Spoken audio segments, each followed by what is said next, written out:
détails très très fins. Par rapport à celle de tout à l'heure, on voit beaucoup plus près, mais on est au même endroit. On a encore une image qui est prise le matin, puisque le soleil visiblement est à l'est. On peut constater aussi sur cette image que le satellite n'a pas visé à la verticale. Puisque s'il avait visé à la verticale, le sommet de la pyramide serait projeté au centre du carré. Le fait qu'il soit décalé par rapport au centre du carré prouve que cette image n'est pas prise exactement à la verticale. Donc là encore, on a un pixel d'environ 1 mètre et une image en couleur. Donc c'est toujours cette fusion de deux images qui est faite sur un ordinateur.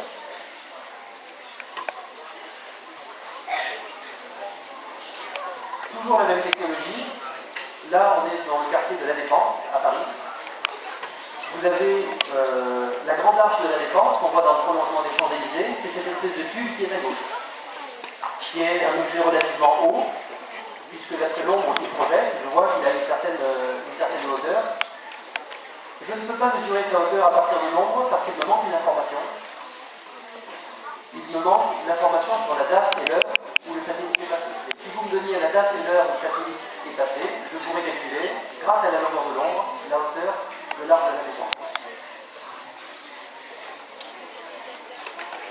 Alors sur cette image, on voit, je ne sais pas si vous arrivez à voir de loin, mais on voit des tout petits points noirs.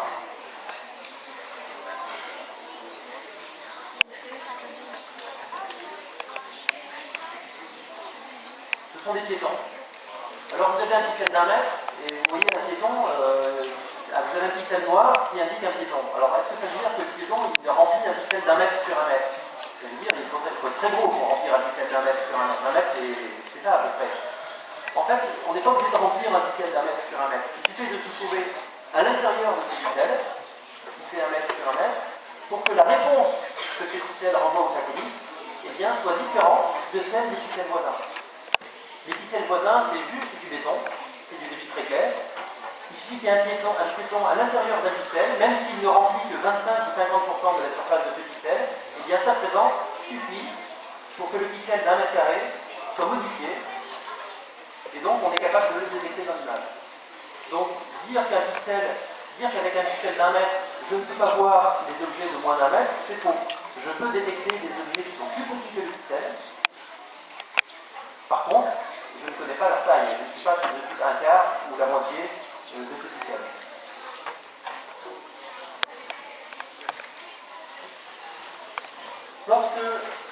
Lorsqu'on prend deux images en stéréo, c'est-à-dire que deux images depuis deux points de vue différents mais de la même région,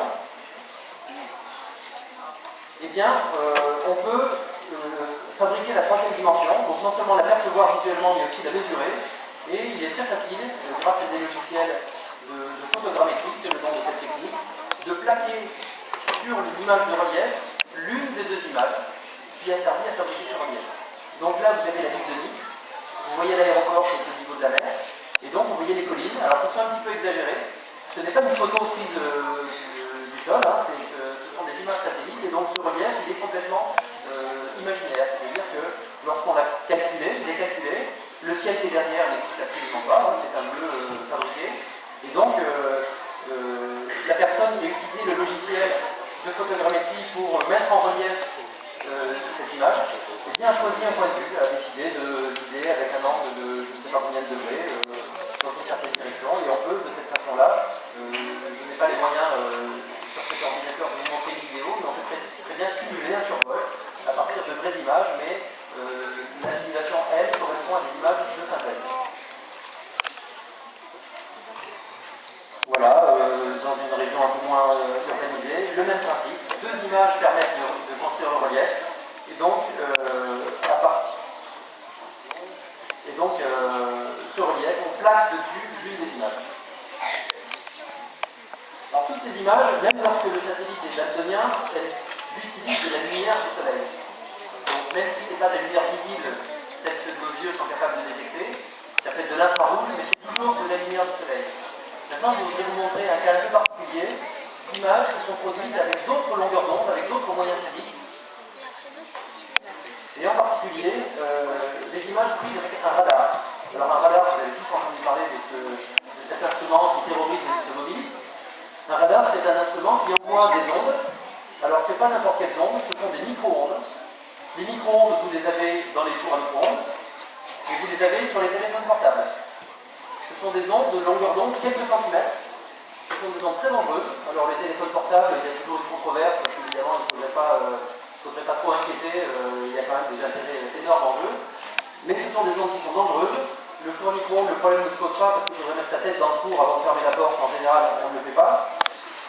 Mais les micro-ondes sont les ondes utilisées par des radars. Et lorsqu'on voit des gendarmes qui utilisent à pleine main des instruments où il y a des ondes radar, personnellement, j'aimerais mieux ne pas faire ce travail parce que je pense que ce n'est pas tout à fait raisonnable de manipuler à pleine main des ondes radar. Donc tout ça pour dire que cet instrument qui s'appelle le radar, dont vous avez tous entendu parler, vous avez peut-être suivi si vous êtes automobiliste, eh bien c'est le même instrument qu'on embarque sur des avions ou sur des satellites. Cette longue bande grise, c'est l'antenne du radar, à ne pas confondre avec le panneau bleu derrière qui est le panneau solaire dont on a toujours besoin. Donc ça c'est l'antenne du radar, donc le radar émet, il envoie par cette antenne des micro-ondes qui vont descendre jusqu'à la surface de la Terre. Et l'onde qui va se réfléchir sur la surface de la Terre, elle va rebondir en quelque sorte, remonter, et donc le même radar va récupérer le retour de l'onde, il va récupérer ce qu'on appelle un écho, et cet écho va être utilisé pour construire une image de la surface terrestre. Alors voilà le genre d'image que l'on construit. Ce sont des images noir et blanc, mais qui n'ont rien à voir avec la photo noir et blanc utilisant la lumière du soleil. Ces images noir et blanc ont certains avantages.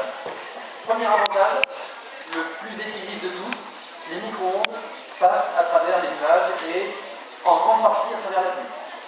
Donc dans toutes les régions tropicales, équatoriales où il pleut toute l'année, eh bien, on a pu, grâce au radar embarqué sur avion ou satellite, mettre à jour la cartographie, avec des siècles de retard parfois. On a pu enfin mettre à jour la cartographie, ce qui était impossible avec des photographies qui voit toujours le sommet des nuages. Le radar permet de voir à travers les nuages et en grande partie à travers la pluie. Vous avez ici, dans ces deux images qui représentent le même endroit, une image qui est prise avant et l'autre après le passage d'un cyclone en Amérique centrale. En 1998, il y a eu le cyclone Mitch qui a ravagé 3 petits pays d'Amérique centrale. Et ce que vous avez à droite, donc dans l'image radar, ce sont toutes, les taches noires, ce sont toutes les parties du terrain qui sont sous l'eau. Et les taches gris clair que vous voyez le long du fleuve, vous voyez un fleuve ici, toutes les taches gris clair qui dépassent, ce sont des bananiers qui ont les pieds dans l'eau, mais comme les feuillages dépassent de l'eau, eh bien, ils renvoient au radar une réponse différente, plus claire, que la surface de l'eau qui apparaît en noir dans l'image.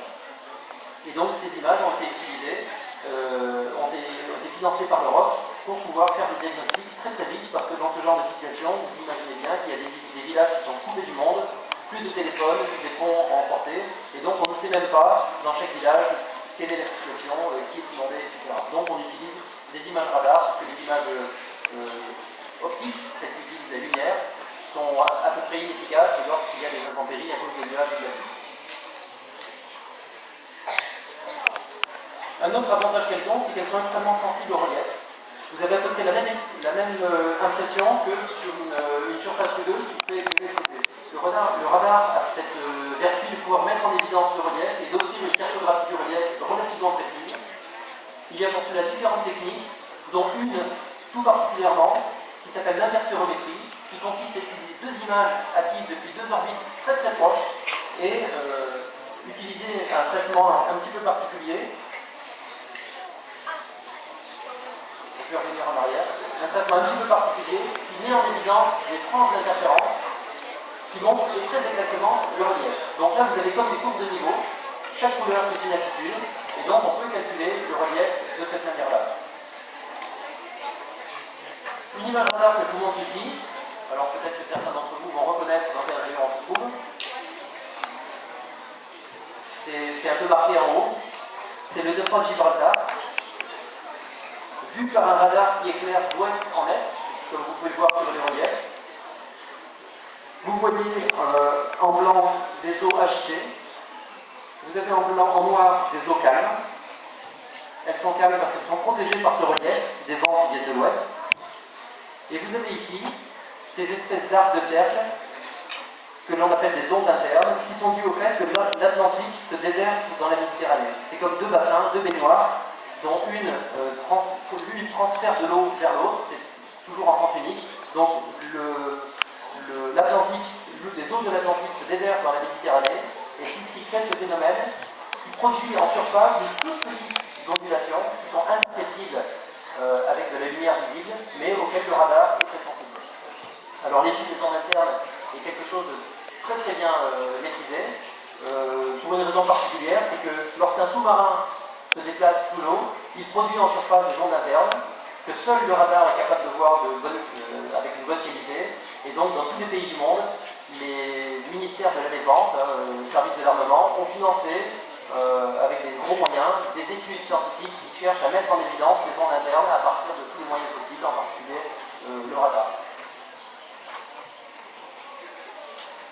Cet exemple-là, c'est juste pour vous montrer une comparaison entre les images optiques, telles que j'en ai parlé au début de cette conférence, et puis les images radar auxquelles je fais allusion ici. Donc vous voyez que ça n'a pas du tout le même aspect.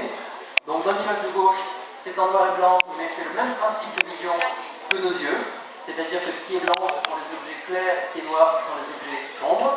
Donc là, nous sommes au bord des étangs de verre, vous voyez les petits cylindres qui sont les éléments du complexe pétrochimique de Fos-sur-Mer, dans les Bouches-du-Rhône. Dans l'image radar, on n'a pas du tout la même information. Donc il ne faut pas chercher dans l'image radar la même chose que dans l'image optique. Il faut voir un complément qui permet de voir quelque chose lorsque la planète est complètement couverte de nuages dans tel ou tel secteur. Alors lorsqu'on calcule le relief à partir d'images radar, ou à partir d'images optiques d'ailleurs, on fabrique ce qu'on appelle des modèles numériques de terrain. Et ça, c'est une donnée, un produit qui est extrêmement précieux pour les géologues, qui étudient donc les formes à la surface de la Terre. Et donc là, on est sur le même secteur que je montrais à l'instant, dans les Bouches-du-Rhône. Vous avez donc une image d'altitude qui là est éclairée de façon tout à fait artificielle. Là, on est sur le littoral marocain. Donc ça, ce sont des données qui sont utilisées pour étudier les problèmes d'érosion à la surface de la Terre.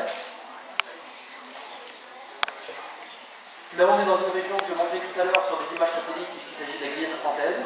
Donc la Guyane française qui n'est pas très élevée, mais où il y a des quantités de petites collines et un réseau de rivières extrêmement dense. Et alors, quelque chose d'un petit peu particulier, pour finir sur ces images radar, c'est que cette technique d'interférométrie qui utilise deux images prises depuis 200 mètres très rapprochées, elle me donne le relief à une position, c'est que ça n'est pas bougé.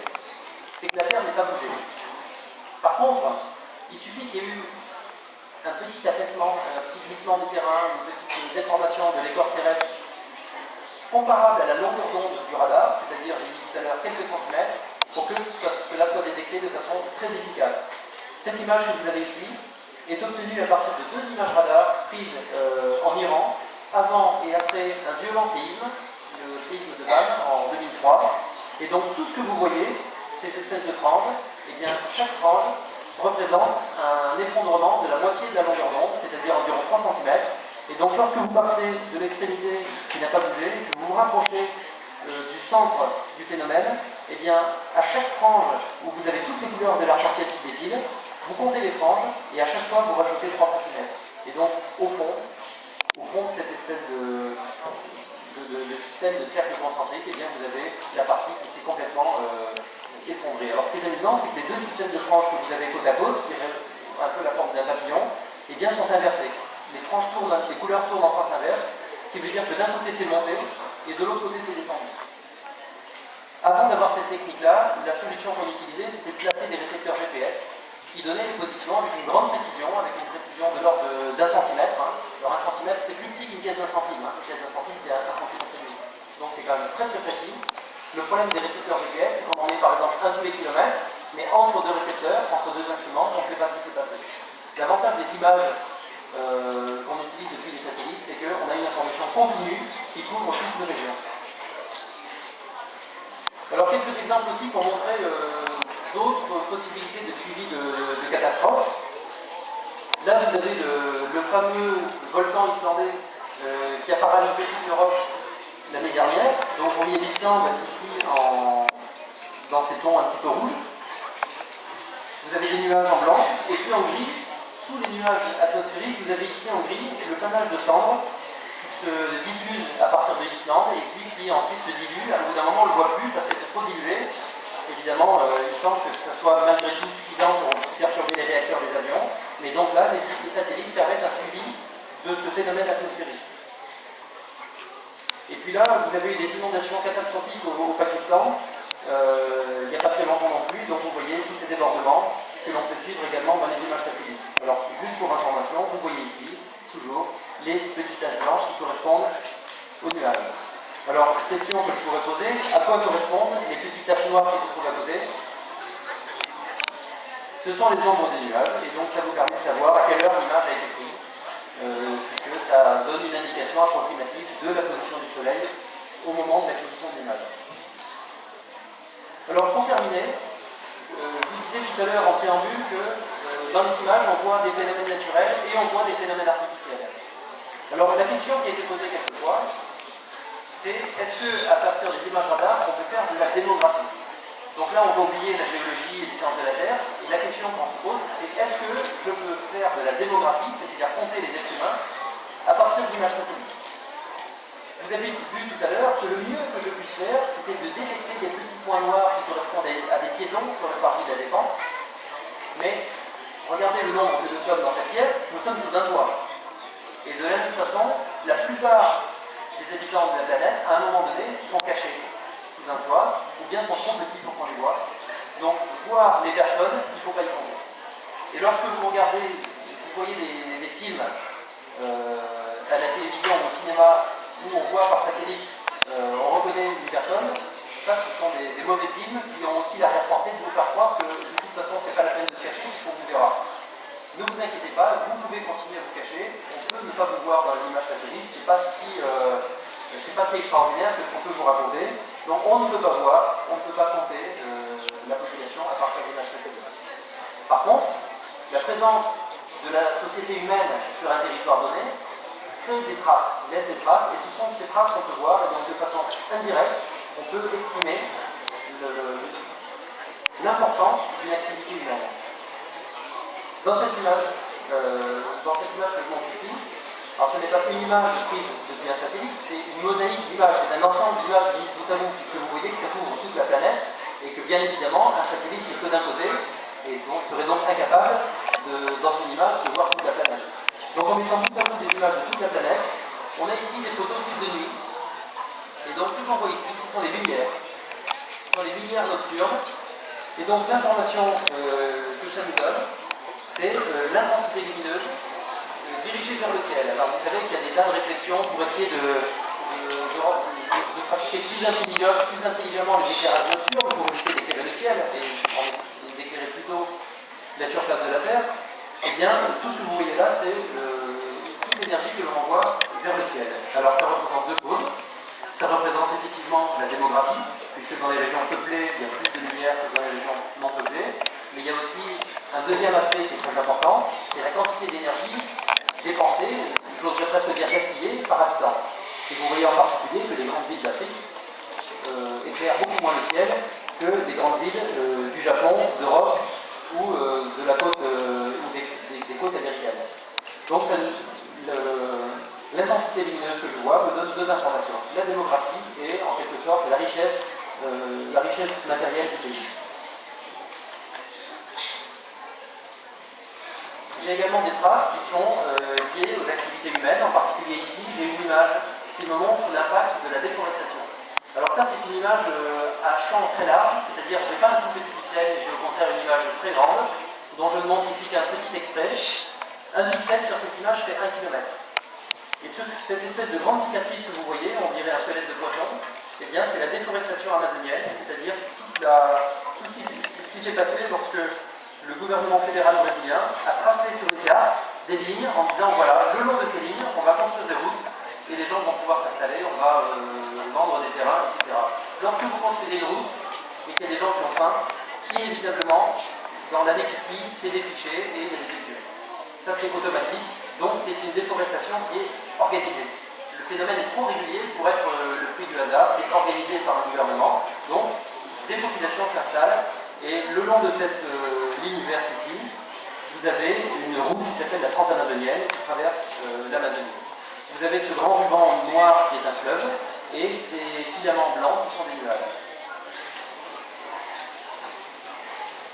Le même endroit est vu avec un autre capteur qui a la vue plus fine, qui voit non plus des pixels d'1 kilomètre, mais des pixels de 30 mètres, donc on voit plus de détails, on voit chaque parcelle, et donc de la même façon, ces images permettent, avec une mise à jour chaque année, c'est ce que fait le gouvernement brésilien, qui travaille sur ces images, ça permet, année après année, de suivre l'état de l'installation de population. Donc vous voyez que ce n'est toujours pas de la démographie, je ne peux pas compter le nombre d'habitants, mais je peux voir d'une année sur l'autre quels sont les lieux où la population a visiblement augmenté.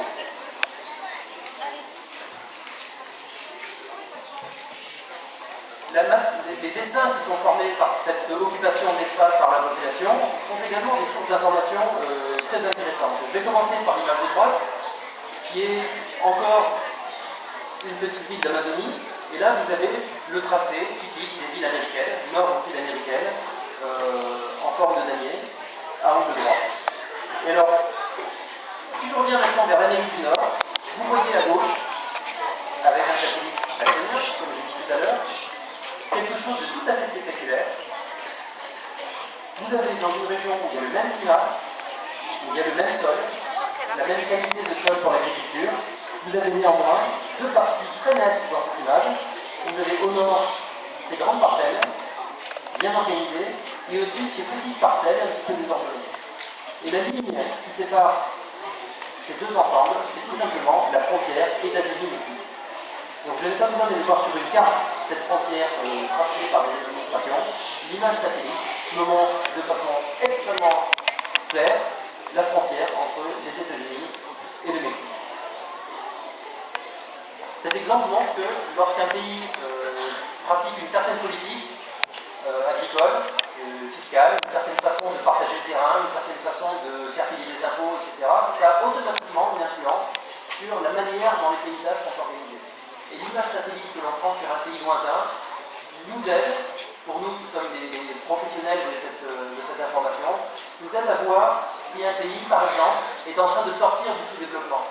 Les images, grâce à ce genre de dessin, permettent de faire la différence entre des quartiers riches et des quartiers pauvres, entre des populations aisées et des populations affamées. Et cet exemple, je crois, le montre de façon assez claire. Bon, encore ça c'est une photo prise par avion, par contre, donc ça c'est une ville sur les bords de l'Amazone, la ville de Belém. Et donc ce que je voulais vous montrer, c'est qu'on arrive quand même à faire de la démographie. Sur l'image de droite, on a un exemple d'un traitement qui est fait avec un logiciel spécialisé, qui part de l'image de gauche, qui est une image prise avec un appareil photo comme ce dont je parle depuis maintenant plus d'une heure. Au milieu, c'est un calcul qui est fait de la densité de maisons par unité de surface, la densité de bâtis. Donc il y a des régions, il y a des endroits qui sont uniquement de la végétation, 100% végétation, donc 0% de bâtis. En centre-ville, il y a des endroits qui sont à 100% de bâtis. Et donc, en faisant des statistiques sur cet indicateur de densité de bâtis, et en croisant cette densité de bâtis avec quelques quartiers où on connaît la densité de population, eh bien, on a une échelle de couleurs qui va ici du bleu au rouge en traversant toutes les couleurs de l'arc-en-ciel, qui va de quartiers qui sont peu peuplés jusqu'à des quartiers qui sont densément peuplés. Et la raison pour laquelle ces calculs ont été faits dans des grandes villes d'Amazonie, c'est pour essayer de prévoir les épidémies d'une maladie qui s'appelle la dengue, qui est une maladie très produite par un moustique et qui tue beaucoup de monde, beaucoup de personnes dans le monde. Il y a à peu près 60 000 morts par an à cause de cette maladie qui se produit dans les grandes villes tropicales. Et donc pour localiser de façon très rapide les secteurs qui sont plus peuplés, ça veut dire que ce sont des secteurs où on va aller en priorité envoyer des insecticides, et bien on utilise les images satellites pour avoir très rapidement et de façon peu coûteuse, parce que ça coûte beaucoup d'argent de le faire sur le terrain, et bien on a une vision très rapide, bien qu'approximative, des endroits où il y a une forte densité de population. Voilà. Les pour terminer, j'y ai fait rapidement allusion tout à l'heure, je voulais vous rappeler que depuis quelques années, un certain nombre de services gratuits sur Internet vous permettent à tous les citoyens d'avoir accès à des images satellites de la planète. Alors la gratuité peut être de deux types. Il peut y avoir deux raisons pour lesquelles c'est gratuit. Vous avez par exemple en France le portail Internet qui s'appelle le Géoportail de l'Institut géographique national. Il y a toutes les cartes de l'IGN, plus quelques autres cartes qui couvrent l'ensemble du pays. Alors le Géoportail il est gratuit, pourquoi? Parce que vous le payez avec vos impôts, c'est un service public. Vous avez au contraire le modèle américain Google Earth, qui est bien connu, qui couvre le monde entier. Il est gratuit parce que, comme beaucoup de services gratuits sur Internet, il est financé par la publicité. Donc à chaque fois qu'une chose est gratuite, il est intéressant de se demander mais pourquoi diable est-ce gratuit? Donc dans les deux cas, ça ne change rien, faites-vous plaisir et si ce que je vous ai raconté vous inspire, n'hésitez pas à aller vous promener en utilisant ces images satellites. Voilà, mesdames et messieurs, ça fait 1 heure que je parle, je vais m'arrêter là, mais s'il y a des questions, j'y répondrai avec le plus grand plaisir.